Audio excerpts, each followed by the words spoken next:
Bismillahirrahmanirrahim. Assalamualaikum warahmatullahi wabarakatuh. Apa kabarnya anak-anakku yang soleh dan solehah? Semoga kita semua diberi kesehatan dan selalu diberi semangat untuk selalu mengikuti pembelajaran jarak jauh dari rumah ya nak. Untuk memasuki pembelajaran hari ini, kita sama-sama membaca basmalah. Bismillahirrahmanirrahim. Nah, kemudian kita akan masuk tema 3, subtema 1, pembelajaran 3 dengan tema benda di sekitarku. Sebelum masuk materi ini, kemarin pembelajarannya kita membahas tentang apa? Tentang manfaat kayu. Nah, ini masih berkaitan dengan kayu, maka kalian coba amati gambar di bawah iya. Nah, coba sebutkan. Subhanallah, pasti tahu semua ya. Itu adalah buku. Ya. Dan buku merupakan benda hasil olahan dari alam dan banyak dimanfaatkan manusia. Adalah apa? Contohnya tadi kertas. Nah, kertas dibuat menjadi berbagai macam benda kebutuhan sehari-hari. Betul, seperti yang tadi kita sebutkan, itu adalah buku. Apalagi coba sebutkan. Nah, ini biasanya anak laki-laki yang senang bermain layang-layang. Subhanallah ya, kalau kita selesai corona, nanti kita akan bermain layang-layang. Berikutnya gambaran apa lagi? Selain layang-layang dan buku, ya betul, yaitu tisu. Ternyata tisu pun juga memanfaatkan dari kertas. Lanjut kegunaan dari bahan kertas. Kalian bisa dilihat pada halaman 16. Benda dari bahan kertas. Nah, kertas sangat ringan dan praktis untuk dibawa kemana-mana. Kertas digunakan sebagai media untuk menulis. Kalian kalau di kelas pasti menulis ya nak ya, termasuk mengerjakan soal-soal yang ada di buku. Kemudian apalagi? Sebagai pencetak. Bisa mencetak foto ataupun mengeprint. Kemudian untuk melukis. Kemudian apalagi kira-kira selain menulis, mencetak dan melukis? Bisa kalian sebutkan yang ada di sekitar kalian atau kalian yang pernah melakukannya. Nah, bahan baku kertas. Ada yang tahu? Atau mungkin di rumah, di halaman kalian, ada yang memiliki pohon-pohon tanaman yang ada pada gambar tersebut. Nah, gambar yang pertama apa itu namanya? Papirus. Nah, papirus merupakan salah satu bahan baku kertas. Kemudian, yang kedua adalah mulberry. Nah, ini juga salah satu bahan baku untuk membuat kertas. Kemudian apalagi pohon pinus. Pohon pinus ini biasanya banyak terdapat di daerah dataran tinggi. Kemudian apalagi gambar berikutnya yaitu bambu.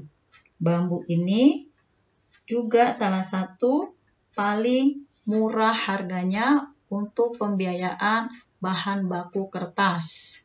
Yang terakhir apa? Kulit domba. Kenapa kulit domba? Karena kulit domba ini lebih mudah didapatkan dibandingkan dengan kulit binatang lainnya. Nah, itu ya. Ada beberapa tanaman dan tidak semua tanaman dapat dijadikan bahan baku kertas. Bisa diperhatikan ya nak ya. Mungkin salah satu tanaman yang ada di gambar bisa atau terdapat di rumah kalian. Nah, ternyata untuk membuat kertas pun dibutuhkan bahan-bahan tambahan. Bahan tambahan agar menjadikan kertas itu berkualitas bagus, apa saja? Bisa disebutkan? Ya, terima kasih sudah menyebutkan. Yang pertama apa? Bahan pemutih. Apalagi? Air. Betul. Berikutnya apa lagi? Penghancur kayu. Apalagi? Bahan pewarna. Berikutnya, bahan pengisi dan bahan perekat.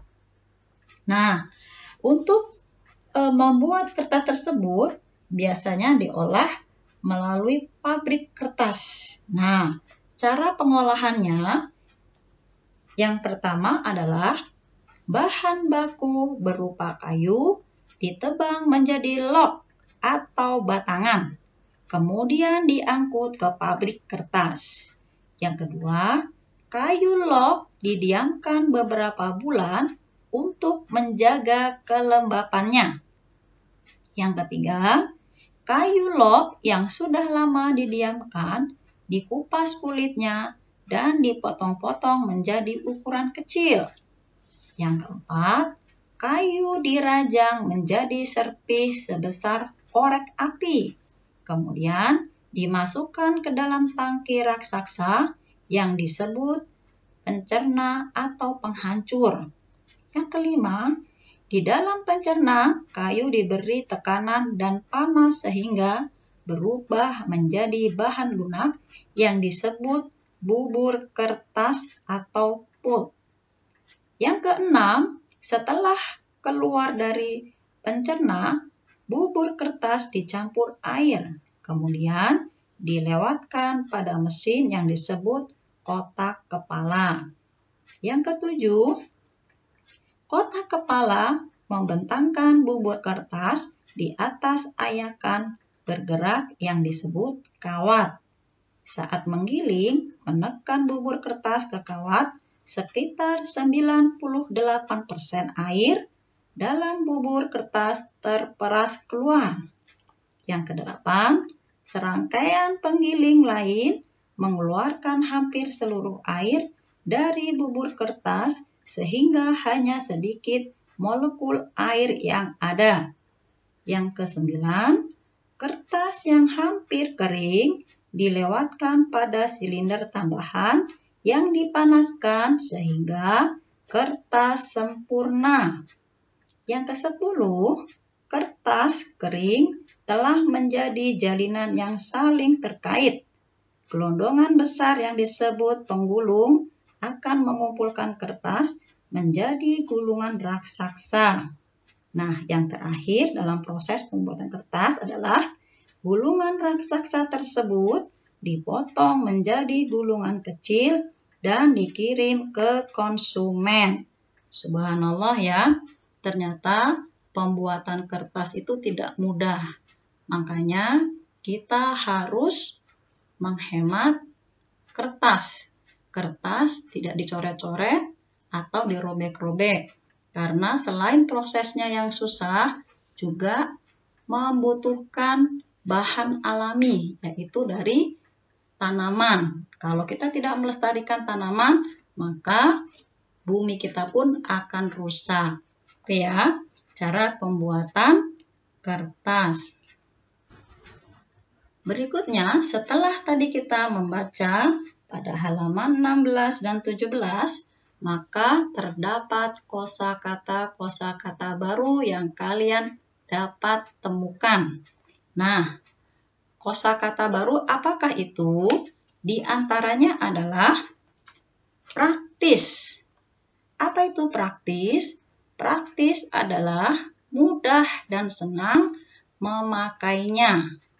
Yang kedua adalah bahan baku. Apa itu bahan baku?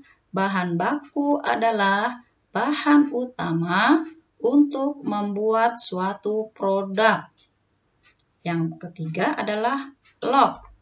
Apa itu log? Log adalah bagian.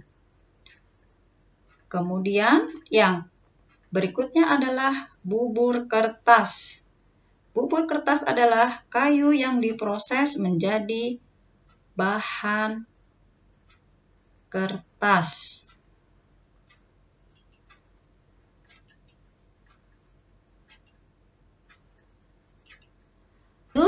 berikutnya adalah kita masuk pola irama lagu pada alat musik.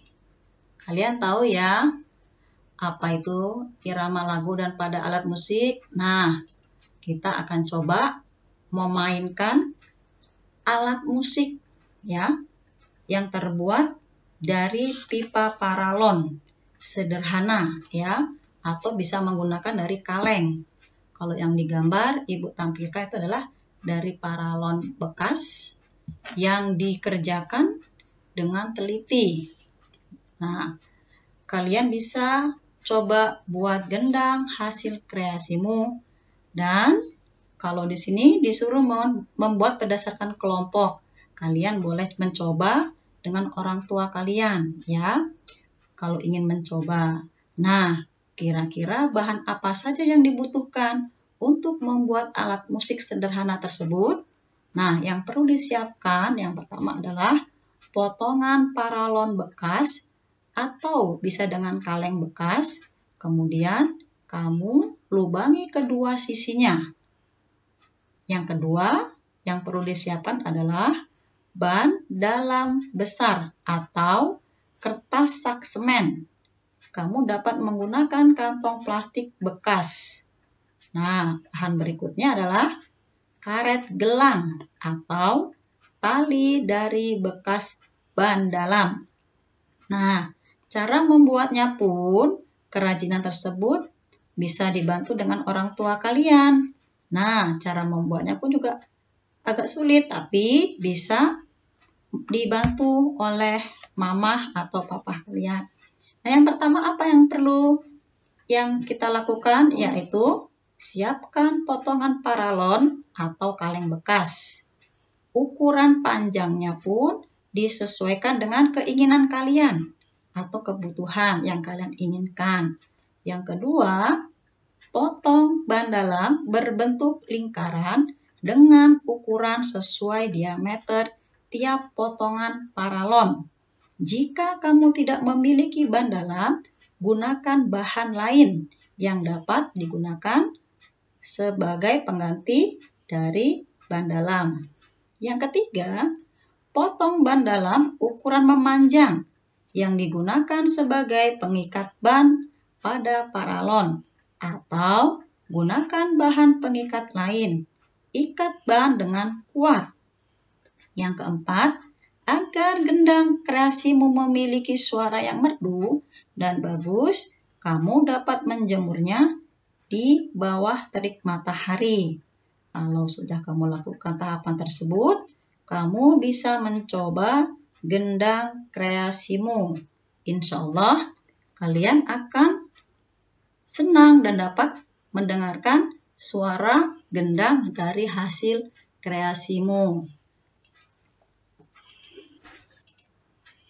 Oke, demikian ya penjelasan Ibu untuk materi hari ini. Terima kasih anak-anakku yang soleh dan solehah yang sudah mendengarkan penjelasan Ibu dengan baik. Dan tak lupa buat mamah-mamah yang solehah, yang cantik, yang sudah mendampingi Ananda dalam belajar dengan sabar. Mudah-mudahan pahala selalu mengalir ya Mah ya. Oke, untuk pertemuan ini kita tutup dengan membaca hamdalah. Alhamdulillahirabbil alamin. Assalamualaikum warahmatullahi wabarakatuh.